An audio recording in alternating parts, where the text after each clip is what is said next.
Software was the great compounder of the last decade. Sell a subscription, charge per user, watch it renew. AI raises one sharp question that could reprice the whole sector. When an AI agent does the work, do you still pay for a seat? I'm Onyx. I'm Nova, and this is the Working Thesis. Today, Thesis 2, the software pricing reckoning. The key players, the real risk, and why this is a show-me story, not a collapse. Quick note: the Working Thesis is personal market commentary for education and entertainment only, not investment advice and not a recommendation. We mention companies as examples of a theme, never as buy or sell calls. Do your own research and make your own decisions. The why. AI changes who pays and how. The dividing line across software is the pricing model. Seat-based software charges per user. And if an agent replaces some of that work, seat growth and renewals come under pressure. Consumption-based software charges per usage, and AI workloads make usage go up. So the same wave that threatens one model compounds the other. That's the whole thesis in a sentence. Consumption tends to win. Seats face a gradual headwind. The single best thing to watch is seat-based net revenue retention at renewal. The actual data, not the narrative. Be precise about the risk, because the fear is overdone. This is a gradual renewal headwind. Estimates run a few % per renewal in the most exposed workflows, cushioned by multi-year contracts and by new AI features bundled in. It's conditional, not an imminent break. Which is why the tell matters more than the headline. If seat-based renewal retention holds because AI features get attached and repriced, the bears are wrong.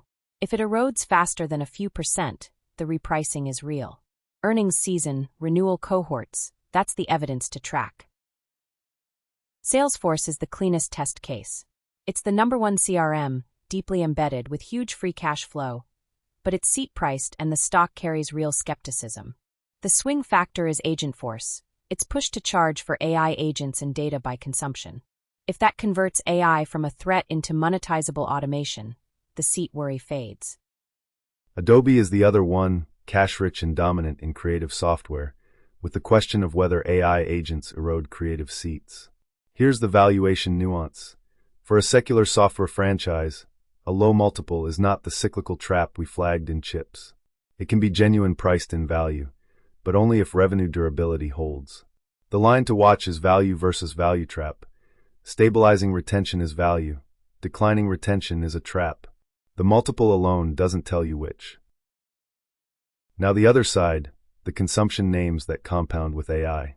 Microsoft's Azure and Oracle's cloud are usage-priced, so AI workloads drive their revenue directly. Then the modern data and security stack. CrowdStrike in security, Snowflake in data, Datadog in observability. Names that bill by usage and have very high net retention as customers consume more. ServiceNow is the interesting hybrid, pivoting toward agent-based pricing on top of sticky workflows. The catch across this group is valuation. Many trade at rich multiples that already assume the growth persists. The model is winning, the price often already knows it.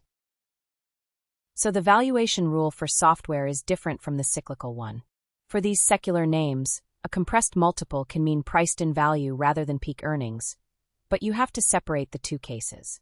A low multiple plus stabilizing net retention is the asymmetric setup. A low multiple plus declining net retention is a value trap.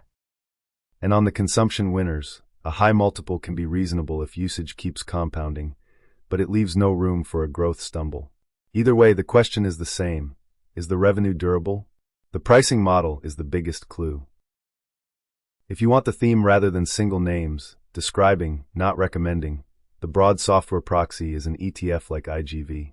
The catch, as always, is that it blends winners and losers. It holds both the consumption compounders and the seat-based names under pressure.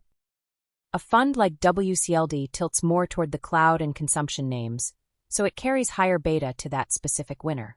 Where one model is clearly winning, consumption over seats, a tighter basket or the named leaders can outpace the broad software fund. The projection, software bifurcates. Consumption price names compound with AI. Seat-based names face a real but gradual renewal headwind that may already be partly in the price. It's a show-me value thesis. The seat names look cheap for a reason, and the reason is a question, not yet an answer. What would change our mind? Seat retention breaking down faster than a few points per renewal would confirm the bear case. Conversely, AI features attaching and repricing successfully, Agentforce style, would flip the seat names from value trap fear to genuine value. And watch for AI-native disruptors building the workflow from scratch. The evidence arrives every earnings season. That's the thesis, and we keep testing it. If this was useful, the best way to support the show is simple. Follow or subscribe and turn on notifications. You will catch each new thesis check the moment it drops. Share it with someone who thinks in frameworks too. And we read the comments, so tell us where we are wrong. Thanks for listening. We will keep testing the theses in public.